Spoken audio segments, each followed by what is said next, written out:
जब election commission के तर्जुमान ये कहते हैं कि बात मीडिया पर गलत रिपोर्ट हो रही है कि कल से इलेक्शन कमीशन गैर फाल हो जाएगा, ऐसा कुछ भी नहीं है और ये मामलात अब कोई और देखेगा, तो सर वाकई ऐसा ही है? ये गलत खबर है। ये बात इन्होंने सच भी की है और सच्ची नहीं भी है। मैं भी आपको बताता हूँ कि कुछ अर्सा पहले कासिम सूरी साहब की अदालत ने ये इलेक्शन कमीशन ने उनको नोटिफिकेशन डी नोटिफाई कर दिया था जी, और सुप्रीम कोर्ट ने उनके ख़िलाफ़ इमीडिएटली वो फैसला रिटर्न कर दिया था। उसकी वजह क्या थी? उसकी वजह बेसिकली ये थी कि इनके 5 मेंबरान नहीं थे वहाँ पे। बात यह है कि कोई वफ़ात हो जाए या कोई रिटायर हो जाए या कोई बाहर चला जाए तो कारखाना कुदरत चलता रहता है। ये नहीं कि वो कारखाना रुक जाता है। इलेक्शन कमीशन इस तरह गैर फ़ाल नहीं होगा, लेकिन इलेक्शन कमीशन किसी बंदे को नोटिफाई नहीं कर सकेगा, बाई इलेक्शन नहीं कर सकेगा, और जो भी इलेक्शन या जो भी इक़दाम करें वो जो ही बड़ी कोर्ट में उसको हाई कोर्ट या सुप्रीम कोर्ट में चैलेंज हो जाए तो वो उसको मुअत्तल कर दिया जाएगा। तो इसका मतलब यह है कि वो फ़ाल नहीं है, वो गैर फ़ाल है। बिल्कुल सही। दूसरी बात यह है कि ये बड़ी अफसोस की बात है कि मुझे इमरान खान से ये तवक्को थी और है कि वो तो एक बड़ा फास्ट बॉलर था।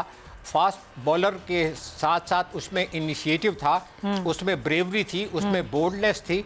तो इतनी देर क्यों लगी कि 11 महीने उन 2 मेंबरान को लगे? और अभी जब चीफ इलेक्शन कमिश्नर कल नहीं, एक्चुअली 6 तारीख को 7 तारीख को बेसिकली गैर फ़ाल हो जाएगा। बात यह है कि ये 7 घंटे का काम नहीं है, 1 घंटे का काम है। इसलिए कि पहले समिया और आज के हालात में बहुत फ़र्क है। पहले अपोजिशन इक़्तिदार में थी, वो इक़्तिदार में रहकर, लेकिन अफजल साहब हालात में फ़र्क कैसे है? देखिए ना, अपोजिशन में चेहरे तो नए हैं लेकिन अपोजिशन तो वही है। अगर अपोजिशन ये मामला नहीं हल करना चाहती, अगर मैं ये लफ्ज़ इस्तेमाल करूं, तो फिर हुकूमत अकेले क्या करेगी? नहीं, हुकूमत से ज़्यादा इस वक्त अपोजिशन को ज़रूरत है कि वहाँ पे इलेक्शन कमीशन को पावरफुल और न्यूट्रल किया जाए। और इस वक्त अपोजिशन बेहतरीन इस मोड़ पर आ गई है कि वो गवर्नमेंट को ये कह सकती है कि आपने कहा था कि हम न्यूट्रल एम्पायरिंग लेकर आएंगे इलेक्शन कमीशन में। बात यह है कि इस वक्त हमारा इलेक्शन कमीशन जो है वो, मैं अफसोस से कहता हूँ कि वो इस वक्त अफ़गानिस्तान, श्रीलंका, नेपाल और भारत से तो उसका मुकाबला ही नहीं किया जा सकता, बहुत कमज़ोर है। इस वजह से नहीं कमज़ोर कि उसके पास इख्तियार नहीं है, इस वजह से कि वहाँ पे ऐसी बोल्ड लीडरशिप नहीं है, वहाँ पे ऐसे बोल्ड किरदार नहीं है जो जिनके पास इख्तियार है, किसी को डिस्क्वालीफाई कर सकते हैं, इलेक्शन के मैदान से उसको निकाल सकते हैं। बात यह है कि आपने देखा NA 120 में कितना पैसा खर्च हुआ।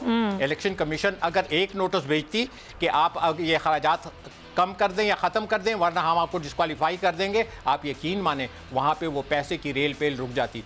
बात यह है कि पैसे के जो इसमें इस्तेमाल है इंतखाबात में, इस पैसा किसके पास है? पैसा तो 0 अफजल साहब, ये जो बहस है ना जो अभी हम आज कर रहे हैं, ये कई दफ़ा आप मेरे प्रोग्राम में आ चुके हैं और अब कई दफ़ा ये बात कर चुके हैं कि भाई इलेक्शन कमीशन उस तरह काम ही नहीं कर रहा, इस तरह उसको काम करना चाहिए। बड़े अहम मामलात होते हैं जो इलेक्शन कमीशन, ये वो इदारा है जो बड़ा अहम इदारा है, अगर होते हुए भी गैर फाल होते हुए भी अपनी जिम्मेदारियाँ पूरी ना करे तो ये तो पूरे सिस्टम पर सवालिया निशान लग जाएगा। समिया रिजवान, अभी ये बहुत शानदार मौका है हुकूमत के लिए भी, इसलिए कि इसमें कोई शक नहीं है कि भुट्टो के बाद Imran Khan is a popularly elected prime minister. उसको वोटों की, उसको रिगिंग की ज़रूरत नहीं है और ना वो रिगिंग और बदमाशी और गुंडागर्दी पे वजारत उज़्मा या कोई भी सीट लेगा। तो इस वक्त अपोजिशन को ऐसे लोग चाहिए कि वो इस तरह के लोग हों, स्पॉटलेस, मलक कयूम जैसे लोग नहीं। अब उनको मलक कयूम नहीं चाहिए, अब उनको ऐसे कैरेक्टर चाहिए जो हुकूमत का प्रेशर भी बर्दाश्त कर सके और अनड्यू फेवर ना गवर्नमेंट को दे ना अपोजिशन को दे। वो जो न्यूट्रल एम्पायरिंग की जो बात की थी इमरान खान ने, उसी बात पे स्टिक करते हुए देखिए अब तक पिछली 10 साल की हुकूमतों में जो ऑनेस्टी थी, इंटेग्रिटी थी, वो डिस्क्वालिफिकेशन थी।